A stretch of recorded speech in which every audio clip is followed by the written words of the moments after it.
지금 RB 페일리어에 대해서 말씀을 드렸는데, 그럼 CPB 후에 이제 LB 페일리어의 어떤 다른 어떤 진단들은 어떤 것들이 있는지에 대해서 좀 설명을 드리도록 하겠습니다.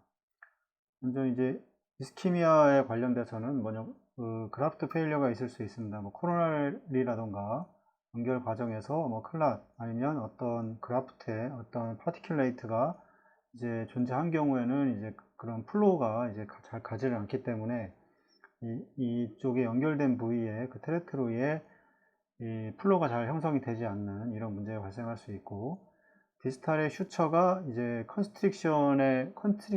디스탈 슈처가 이제 그로 인해서 이제 이 컨스트릭션이 돼 있는 경우도 마찬가지입니다. 뭐 그라프트가 이제 꺾여 있다던가, 그 다음에 공기가, 이거는 뭐 CPB 중에 뭐 가장 좀 흔하게 나오는 이제 어떤 원인일 텐데요. 이 그라프트에 이제 공기가 유입이 될 수가 있습니다.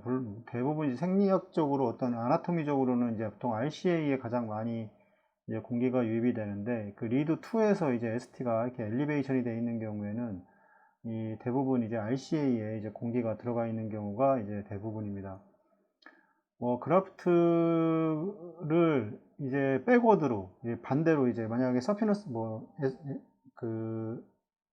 베인이 판막이 이렇게 있을 텐데, 이걸 이제 뒤집어서 붙여야 되는데, 이거를 그대로 요 방향으로 이제 이쪽에 프록시말이 되고 이쪽에 디스탈로 붙여버리게 되면 플로우가 올 수가 없는 이런 이제 백워드로, 이런 문제 때문에 이제 플로우가 잘 가지 않는 뭐 이런 문제가 발생을 할 수도 있고, 그 다음에 부적절한 플로우가 이제 인터널 만마리 아테리를 통해서 이제 만마리에 이제 부적절한 플로우가 발생을 하는 경우, 뭐 리마 하비스트라든가 뭐 라이트 IMA의 이 하비스트 과정에서 뭐 다이섹션이 됐다던가 이제 여러 가지 원인이 있을 겁니다. 이건 뭐 이제 우리가 어떻게 확인할 길은 없는데, 우리 서전분들이 확인을 하셔야 되겠지만, 이런 그라프트에 이제 문제가 발생을 했을 경우에는 이 랩트에 이제 이스케미아가 이제 발생을 할 수가 있습니다. 물론 이런 경우가 생긴다면 이런 어떤 킹킹이라던가 그라프트를 백워드로 했다던가 뭐 이런 부분들에 대해서는 다시 뭐 수술을 한다거나 어떤 조치를 꼭 취해야 할 겁니다. 부적절한 이제 코로너리 블러드 플로우가 있는 경우도 분명히 있을 텐데, 뭐 완벽하지 않은 뭐 리바스큘라이제이션이 있을 겁니다. 뭐 세컨더리 또 디스탈 디지즈 또는 뭐 임프로퍼 베슬, 뭐 프로퍼러하지 않은 어떤 이런 적정하지 않은 베슬들이 있을 거고, 이 인컴플리트한 이제 리바스큘라이제이션이 발생으로 인해서 코로너리 플로우가 잘 되지 않는 경우, 물론 이제 혈류가 컴페티션 되면서 이제 그런 어떤 플로우를 측정을 했을 때 잘 가지 않는 경우처럼 보이는 경우도 있는데, 그런 경우 이제 플로우에 따라 뒤쪽을 막아보고 가는지 안 가는지 보통 확인들도 하고 이렇게 하시는데, 이것도 이제 이렇게 되면 이제 이런 문제가 발생할 수 있다고 하는 거지, 이거는 또 체외순환사가 이거를 하는 경우는 그렇게 뭐 많지는 않습니다. 그래도 알고는 있어야 될 것 같습니다. 그 다음에 이제 어떤 불충분한 코로나리 퍼퓨전 어떤 프레셔가 될 수가 있을 겁니다. 뭐 혈압이 낮다거나 뭐 이런 경우도 마찬가지겠죠. 이런 경우에도 마찬가지로 적절한 플로우가 유지가 되지 않을 거고, 네이티브 코로나 아테리에 이제 엠볼라이가 있는 경우, 그 다음에 에어라던가 아니면 어떤 이 파큘레이트의 어떤 이런 문제들, 클라시라든가 이제 아크로스켈로틱, 플라그 이런 것들로 인해서 이 불충분한 이 코로나리 블러드 플로우가 이제 형성이 될 수 있을 겁니다. 일시적으로 코로나 아테리에 이제 어떤 스페즘이라든가 이런 게 발생을 하는 경우에, 스페즘은 일시적으로 이 혈관이 이제 이런 식으로 이제 그 혈관이 수축하는 이런 문제가 있을 텐데, 이런 것들은 뭐 나이프라이드라든가 뭐 이런 약들을 통해서 이제 확장을 시켜주는 그런 노력을 이제 해야 될 겁니다.